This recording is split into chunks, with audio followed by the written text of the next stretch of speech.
नमस्कार मित्रांनो, मराठी बोली या चॅनलमध्ये तुम्हा सगळ्यांचं स्वागत आहे. तर आज आपण बाई तुझा आशीर्वाद या मालिकेचा आजचा 20 जूनचा भाग खूपच धमाकेदार झालेला बघणार आहोत. कारण इथे आता हॉस्टेल बघण्यासाठी गेलेल्या अवनीसमोर मोठा प्रश्न उभी राहताच आता मात्र अवनीला दांगटांच्या घरी राहण्याशिवाय दुसरा पर्याय नसल्याने राजाला मात्र खूप आनंद झालेला आपण बघणार आहोत. तर इथे आजच्या भागामध्ये सुरुवातीलाच आता अवनी आपल्या रूममध्ये बसलेली असते. ती आता आपल्या गळ्यात जे राजाने मंगळसूत्र घातलेलं असतं ना, त्याकडे एकटक बघत असते. आता मात्र कशी दांगटांची सून म्हणून अवनी रिसेप्शन पार्टीसाठी बाहेर गेलेली असते. त्यानंतर तिने कसं राजाचं नाव घेऊन उखाणा घेतलेलं असतो, हे सगळे काही क्षण तिला आठवत असतात. तिला मात्र वाईट वाटतं. त्याच वेळेस आता अवनी एकटक त्या मंगळसूत्राकडे बघत असते. तर त्यानंतर इकडे आता नमी मात्र आता गुपचूप कशी तरी चोरून आता दरवाजा हळूच उघडून आतमध्ये घरात घुसलेली असते. आता मात्र मम्मीला कसलाही आवाज येऊ नये, मी गुपचूप माझ्या रूममध्ये निघून जावं, याच आशेने आता हळूहळू दबक्या पावलांनी नमी आता आतमध्ये आलेली असते. आता लगेच देवीआईच्या फोटोला हात जोडतच नमी म्हणू लागते, देवीआई बरं झालं मम्मी झोपली असेल, नाहीतर तिने ना आज मला सोडलं नसतं, वाचवलंस ग बाई. असे म्हणताच आता नमी पाठीमागे वळून बघते तर मात्र आता ही सुली येऊन उभी असते. आता मात्र मम्मीला पाठीमागे उभे बघून नमी खूपच घाबरते. मम्मी तू, अगं तू अजून झोपली नाही, अगं किती रात्र झाली मम्मी. त्यावर सुली म्हणू लागते, नाही झोपली, कारण मी तुझी वाट बघत होती. त्यावर लगेच आता नमी म्हणू लागते, काय झालं, मी काय केले आता मम्मी. हे बघ अशी चिडचिड नको ना गं करू, काय झालंय. त्यावर लगेच सुली म्हणू लागते, काय केलंय तू ते सांगू. अगं तुला मी कितीदा सांगितलं होतं, तिडे पार्टीला यायचं नाही म्हणजे नाही, तू माझं ऐकलं का नाही. आता ना ही काठी आणि मी आहे, आता तुला सोडत नसते मी. त्यावर लगेच नमी म्हणू लागते, मम्मी अगं असं नको ना करू ग. हे बघ आज एवढा आनंदाचा दिवस आहे, आज आपल्या घरी कार्य होतं की नाही, मग प्लीज या आनंदाच्या दिवशी नको ना ग मारू मला. त्यावर लगेच सुली म्हणू लागते, थोबाड बंद ठेवा, कार्यक्रम कुठे होता, त्या धोंड्याच्या घरी होता ना, आणि आनंदाचा दिवस आपल्याकडे नाही ना मे, त्यामुळे गुपचूप बसायचा, त्या धोंड्याचं नाव काढायचं नाही. तेव्हा लगेच आता नमी म्हणू लागते, मम्मी पण मी तुला सांगून गेले होते, मला पार्टीला जायचंय, आपल्या घरचा कार्यक्रम आहे, धोंडी मामाने बोलावले, मग तेव्हा तू काही बोलली नाही, मग आत्ता का मारते मला, जमणार नाही. आता लगेच सुली तिच्या पाठीमागे पळू लागते. नमी आता खांबाला गोलगोल फिरतच म्हणू लागते, मम्मी थांब, मम्मी नको ना गं करू असं. हे बघ आज खरं तर तुझा आनंदाचा दिवस आहे, अगो तुझा शाप पुसला गेलाय, आता ना तुला ना असं मोकळं वाटत असेल ना, त्यामुळे प्लीज मम्मी मारू नको, प्लीज आजचा दिवस मला सूट दे ना. कसं आहे ना, धोंडी मामाच्या घरी आज खूप हॅप्पीनेस वाटतोय ग, आणि मीही आता तिकडून आले ना, मलाही खूप भारी वाटते, कारण आज धोंडी मामाच्या घरात सून आली, तुझा शाप मिटलाय, त्यामुळे मम्मी प्लीज आता सगळं काही इथून पुढे ना आनंदातच होत जाऊ दे. आता सुलीला राग येतो, त्या धोंड्याची सून आणि ते समधेजण त्यांच्या घरी, तू एक गोष्ट नीट डोक्यात फिट्ट करून ठेवा, गाठ बांधून ठेव. हे बघ तो धोंड्या, त्याची पोरं आणि त्याची सून यांच्यापासून दूर राहायचं, त्यांच्याशी शब्दाने बी बोलायचं नाही. आणि जर तू बोलण्याचा प्रयत्न केला ना नमे, तर मी हाय आणि ही काठी हाय, आणि मग मी बघेन तुझ्याकडे. त्यामुळे नमे आता हे गाड बांधून डोक्यात फिट्ट करून ठेवायचं. असे म्हणत आता सुली लगेच हिच्या पाठीमागे धावू लागते. त्याच वेळेस नमी धावतच आपल्या रूममध्ये जाते, पटकन दरवाजा बंद करते. तेव्हा सुली म्हणू लागते, नमे आत्ता सुटली असेल, पण पुन्हा तुला सोडणार नाही मी, लक्षात ठेव. त्यावर नमी म्हणू लागते, मम्मी आता मिटलाच आहे शाप, गेलाच आहे ना पळून, मग एक काम कर ना, आता माझं आणि यशाचं लग्न लावून दे की, किती भारी होईल ना आमची जोडी. त्यावर लगेच आता सुली म्हणू लागते, नमे बास, तोंडाला आवर घाला, असं काय बी होणार नाही, या जन्मात काय पुढच्या 7 जन्मात म्या तुझं लगीन त्या यशाबरोबर लावून देणार नाही, लक्षात ठेव. त्यावर लगेच आतमधनं नमी म्हणू लागते, मम्मी 7 जन्माचं तर माहिती नाही, पण या जन्मात मी मात्र यशाचीच बायको होणार, बघच तू. त्यावर लगेच आता इकडे त्या कुदळीकडे बघतच आता सुली म्हणू लागते, शक्य नाही दे, मी असं कधी बी होऊ देणार नाही, माझी पोर त्या घरात जाऊ शकत नाही. हे बघ ना, मी तुला जरी वाटत असेल ना, तरी हे शक्य नाही आहे, कारण ही सुली हे होऊच देणार नाही असं आता सुलीने ठरवलेलं असतं. तर त्यानंतर इकडे आता राजा बाहेर स्टेजवरती बसलेला असतो. आता मात्र जे काही डेकोरेशन केलेलं असतं, अवनी राजाचं नाव लावलेलं असतं, त्या डेकोरेशनकडे आता राजा एकटक बघत असतो. कसं अवनी मॅडमने त्याच्यासाठी नाव घेतलं, जे काही समजा झालेलं असतं ना, ते सगळं काही राजाला इथे आठवत असतं. तेवढ्यात लगेच आता रॉकी द फादर टांगटिंग होऊन आता इथे राजाजवळ येतात. अगदी हलत डुलत राजाला येऊन धडकतात आणि पटकन राजाच्या अशा पप्प्या घेऊ लागतात. आता मात्र राजाला काय करावं काय सुचत नाही, कारण रॉकी द फादर खूपच दारू प्यायलेले असतात. त्यांच्या तोंडाचा खूप वास येत असतो. राजा मात्र आपल्या नाकाला हात लावू लागतो. अण्णा ओ अण्णा, काय चालू आहे? तेव्हा अण्णा लगेच आता राजाच्या तोंडावरनं हात फिरवतच म्हणू लागतात, दिस इज माय हिरो. एक नंबर, हो की नाही? किती भारी दिसत होता ना? आज समद गाव बघत होतो. मग मस्त झालं ना आज समद.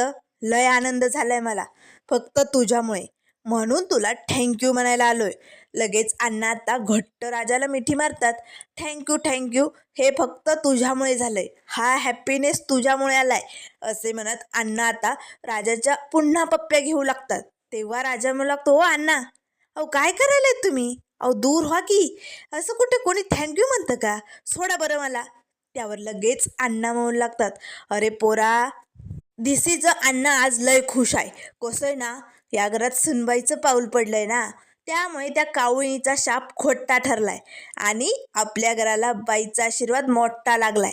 आणि तुला सांगतो राजा, अरे त्या सुलीचं थोबाड काय बघण्यासारखं झालं होतं. अशी मज्जा येत होती ना मला ते बघायला. आणि तो दत्त्या, तो पुढे जात असणारा दत्त्या खात खात खदडत होता. आणि त्यानंतर आम्ही त्याची अशी जिरवली ना, डुंगणाला पाय लावून पळ काढला त्याने. आता मात्र अण्णांच्या बोलण्याचं आता राजालाही खूपच हसू यायला लागतं. आता राजा आपल्या अण्णांकडे एकटक बघू लागतो. तेव्हा अण्णा म्हणू लागतो, दे माझ्याकडे असा का बघायलाय? का बघायलाय? हे समजा तुझ्यामुळे होतं या. त्यामुळे राजा, इथून पुढे सुनबाईला जपा. नाही म्हणजे त्या खरंच खूप चांगल्या आहेत रे, पण त्यांना आपल्याकडनं काय बी त्रास होता कामा नाही या. नाहीतर त्या निघून जातील रे, आपल्याला सोडून गेलं तर. नाही नाही नाही, असं होता कामा नये. त्यावर राजा म्हणू लागतो, अण्णा नाही जाणार. त्या मनाने खूप चांगलं आहे तो. त्यांना साप मनाचे आहेत, ते आपल्याला सोडणार नाही कधी, तुम्ही बघाच. त्यावर लगेच अण्णा म्हणू लागतात, राजा नाही म्हणजे मग धिस इज फादरची आयडिया कशीच होती त्या रिसेप्शनची? अण्णा आता खूपच दारू प्यालेले असतात, त्यांना धड बोलता येत नसतं. आता राजाला हसू येतं.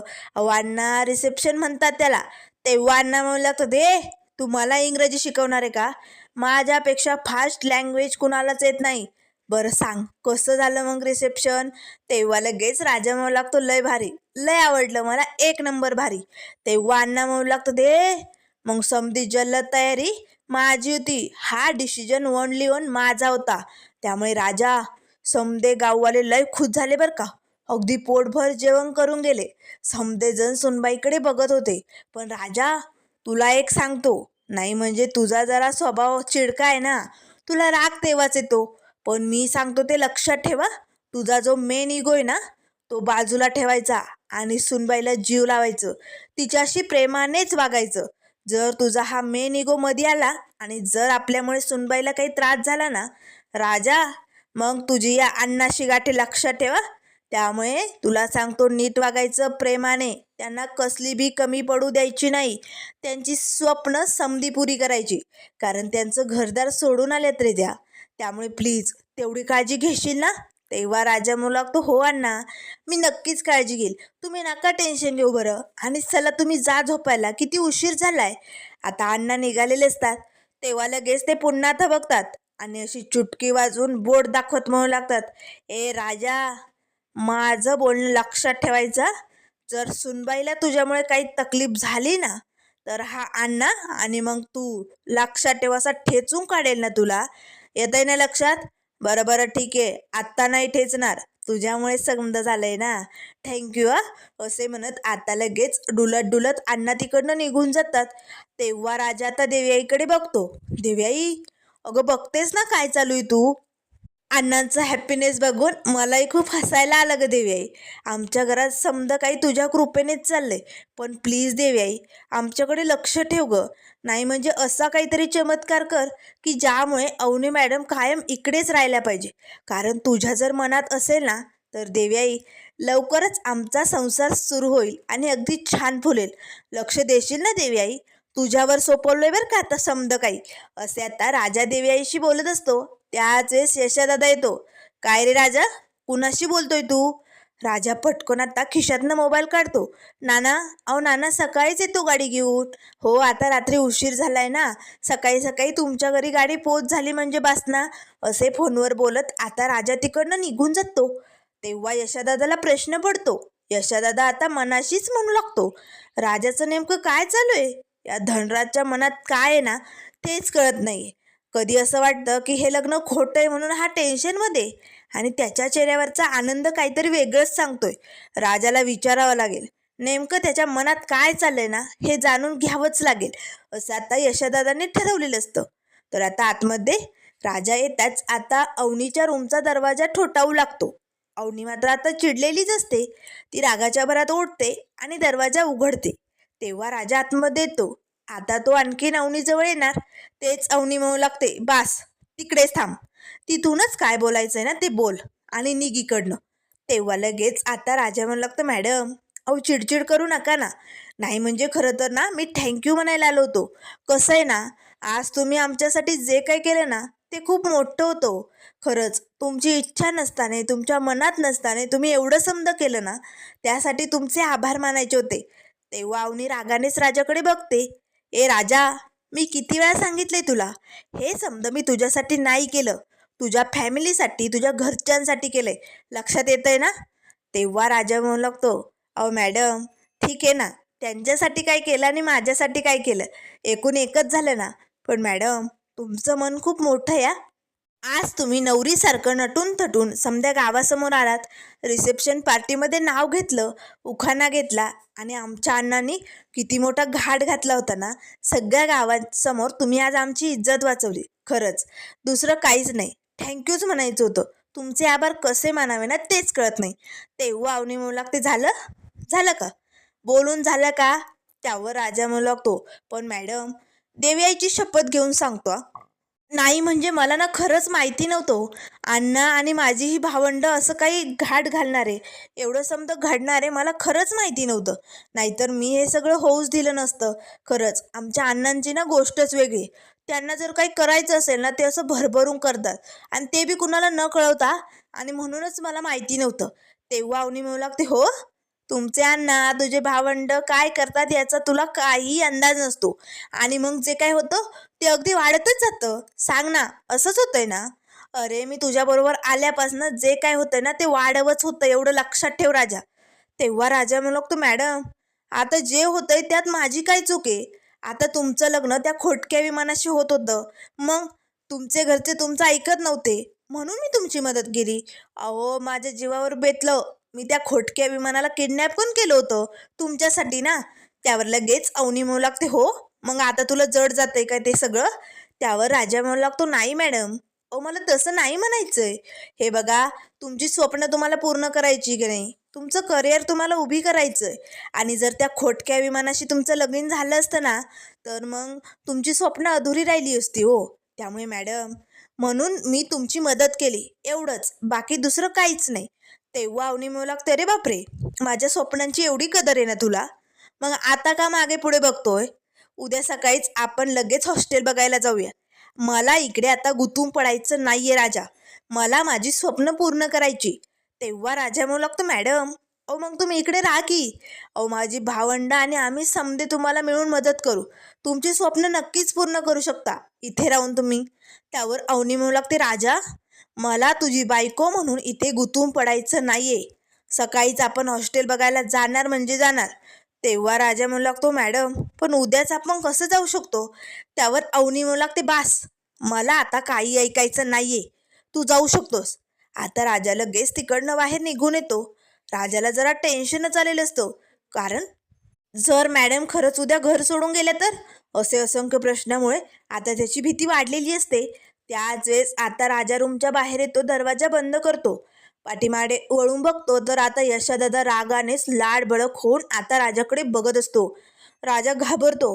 अरे बापरे, यशोदादा लय भडकलाय, आता माझं काही खरं नाही.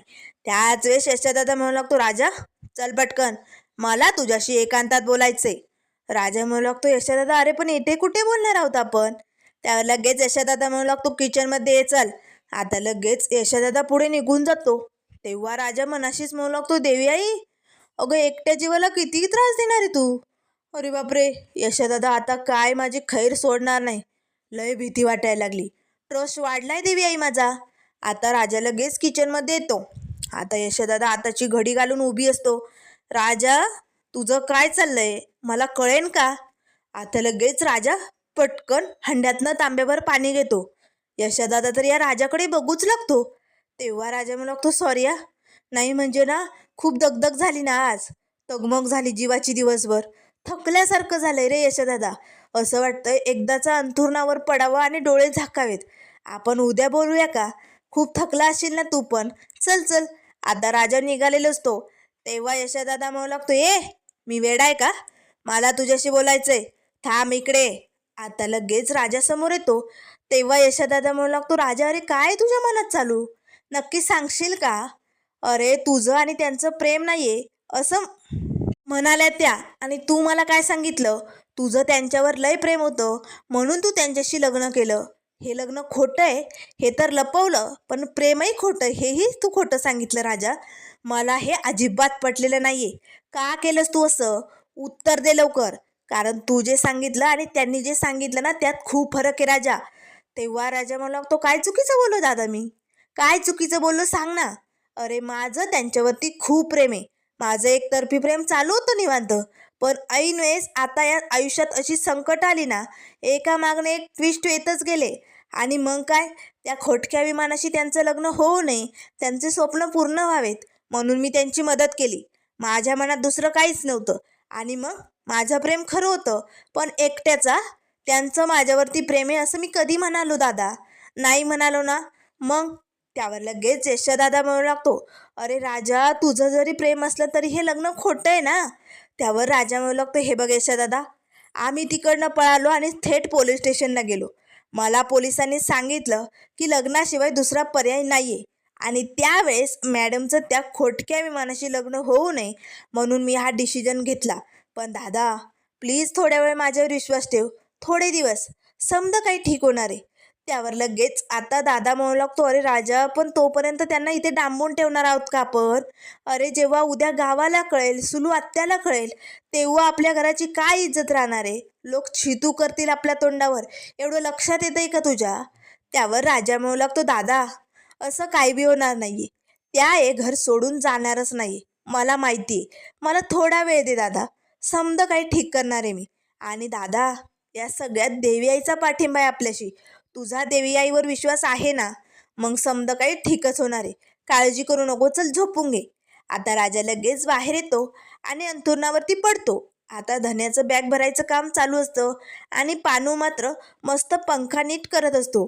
तेवढ्यात धन्या म्हणू लागतो, ए उठ उठ, तू इकडे काय करायलाय?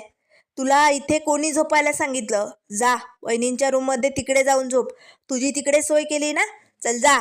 तेव्हा लगेच राजा म्हणू लागतो, धन्या तुला माझा प्रॉब्लेम होतोय का? तेव्हा धन्या म्हणू लागतो, मला कशाला प्रॉब्लेम होईल? अरे पण तुझं लग्न झालंय आता, तुला आम्ही सवती रूम करून दिली की नाही, मग तिकडे जा. तेव्हा राजा लगेच आता डोकं टेकवतो, बाबांनो डोक्याचा भुगा करू नका रे, लय थकलोय मी, झोपू द्या मला. तेव्हा धन्या म्हणू लागतो, पाण्या दादा बघतोयस ना तू, उठव. आता दोघेही राजाला उठवतात. तेव्हा राजा म्हणू लागतो, तुम्हाला माहिती आहे, अरे लग्न झालं म्हणून भावांपासनं दूर रहेंगे, ऐसा भाऊ नाही हूँ मैं तो अपने भावों के पास ही रहूंगा, असे म्हणत राजा लगेच झोपून घेतो. तेव्हा पाण्या म्हणू लागतो, राजा फिल्मी डायलॉग बंद कर आणि चल उठ, निघ इकडनं, तुझं लग्न झालंय. त्यावर लगेच आता राजा म्हणू लागतो, अरे काय चालू आहे? लग्न झालं म्हणून मी माझ्या भावांचं प्रेम विसरू का? जमणार नाही ते.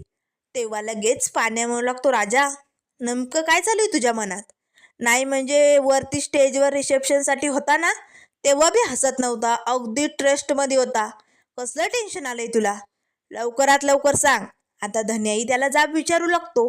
तेव्हा राजा म्हणू लागतो, अरे बाबांनो, आता मी 2 नंबरचा, यशात आता मोठा, आणि त्यात माझं लग्न आधी झालं ना.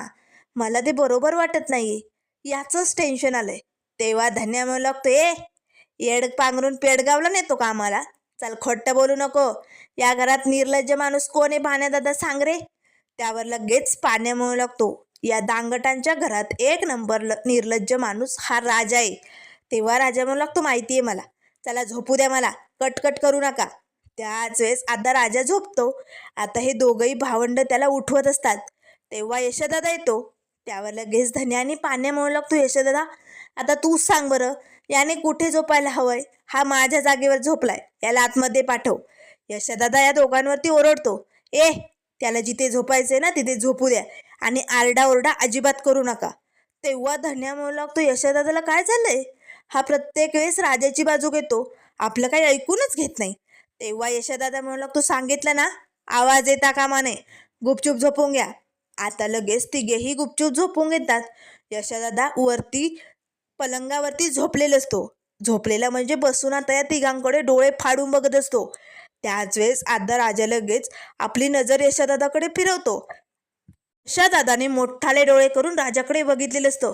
राजा पटकन अंगावरती चादर घेतो. आता तिघेही झोपलेले असतात.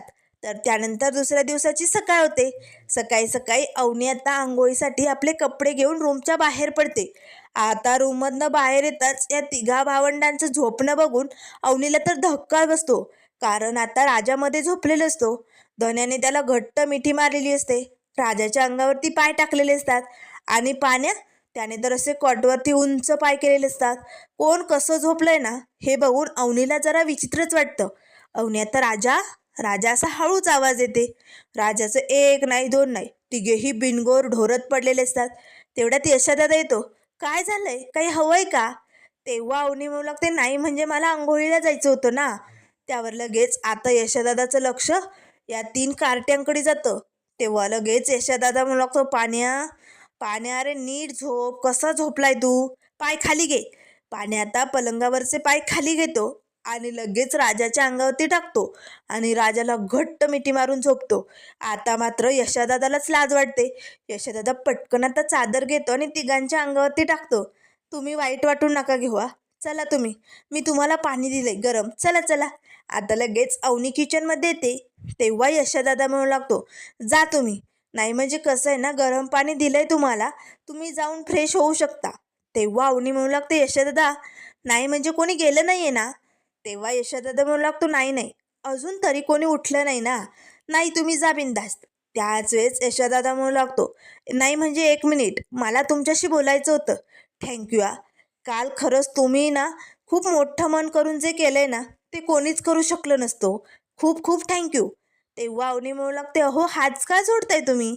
खरं तर आभारी मी असायला पाहिजे, कारण खरंच मी तर काहीच केलं नाही आहे. तुमच्या राजाने माझ्यासाठी खूप काही केलं, त्याच्या जीवावरती बेतलं, पण तरीही त्याने माझी साथ सोडली नाही.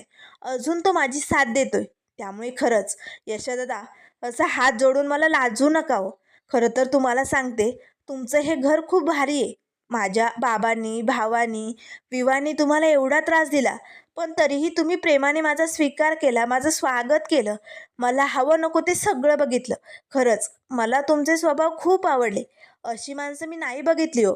आणि तुम्हाला राजाबद्दल सांगते, यशोदादा, तुम्ही चिडलात ना त्याच्यावर, पण चिडू नका हो.